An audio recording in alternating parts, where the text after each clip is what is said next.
He was an Indian politician, economist, academic and bureaucrat who served as the 13th Prime Minister of India from 2004 to 2014.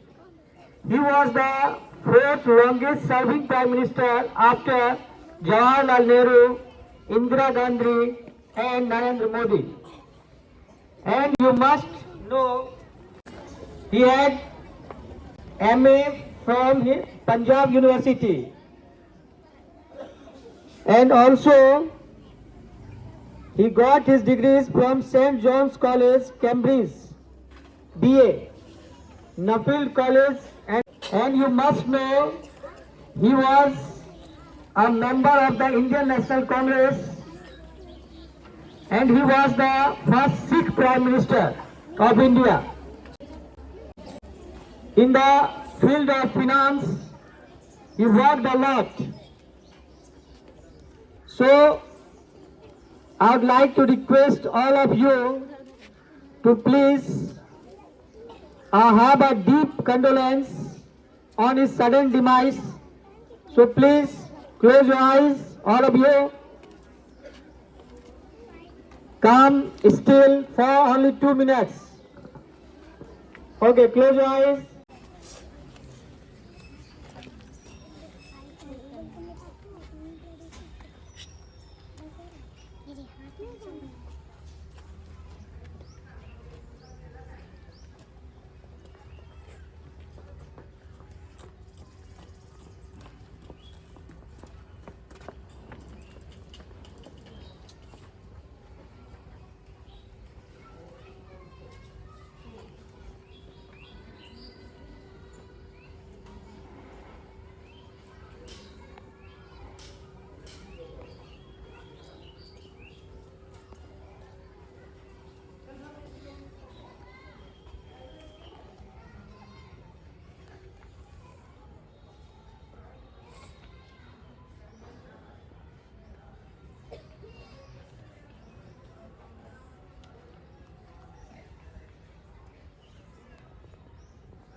Om Shanti. Manmohan Singh ji, जैसा पहले सुनने में आया, कहा गया नीलेश सर से कि इंदिरा गांधी, नेहरू जी और नरेंद्र मोदी के बाद सबसे ज़्यादा दिनों तक प्राइम मिनिस्टर के पद पर 10 साल तक रहने वाले नेता थे। हाँ, उन्होंने नींव डाली भारत को आगे बढ़ाने का, उसके बाद उनके हाथ से सत्ता चली गई। जिस नींव पर आज हम लोग खड़े हैं या आज का भारत खड़ा है, उनका ही योगदान है। वे एक अच्छे अर्थशास्त्री थे और अर्थशास्त्री के द्वारा रखा गया नींव ही भारत के विकास में आज सर्वोत्तम उदाहरण है। इनके लिए हम लोग आज उनका धन्यवाद अर्पण करते हैं, श्रद्धांजलि अर्पण करते हैं। जय हिंद। महान अर्थशास्त्री थे, he was a great economist. और अभी आपने सर्वेश सर को भी सुना, जिस समय हमारा देश आर्थिक संकट से जूझ रहा था, जब रुपया जो है नीचे गिर रहा था, डॉलर ऊपर चल रहा था, रुपये का जो मूल्यांकन है वो घट रहा था, उस समय डॉक्टर मनमोहन सिंह को भारत देश का फाइनेंस मिनिस्टर बनाया गया था। और हमारे देश का जो सोना जो गिरवी पड़ा हुआ था, सोना हमारे देश का गिरवी था, उस गिरवी सोना को डॉक्टर मनमोहन सिंह ने पुनः भारत में लाने का काम किया है।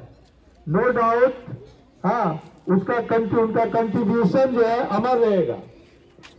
Now I would like to request Animesh sir. No. Rahul ji.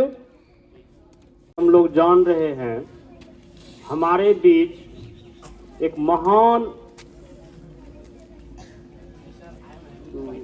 शख्सियत आज नहीं है। दिल्ली एम्स में परसों उनका मृत्यु हो गया। वे बहुत बड़े इकोनॉमिस्ट थे, जैसा कि सर लोग ने पहले ही आप लोगों को कह दिए हैं कि उनके समय में वो उस समय भारत की स्थिति को सुदृढ़ करने में सक्षम हुए थे, जिस समय हमारा अर्थव्यवस्था दिनों दिन गिरता जा रहा था। विश्व के सभी देशों में से भारत का नाम नीचे था अर्थव्यवस्था की दृष्टि से। तो उस समय उन्होंने भारत को उस अर्थव्यवस्था से, उस बुरी स्थिति से आगे बढ़ाने का काम डॉक्टर मनमोहन सिंह जी ने किया था। इसलिए हमें उनके योगदानों को कभी भूलना नहीं चाहिए। उन्होंने जो किया वो हमारे लिए किया। कुछ लोग उनको बहुत ही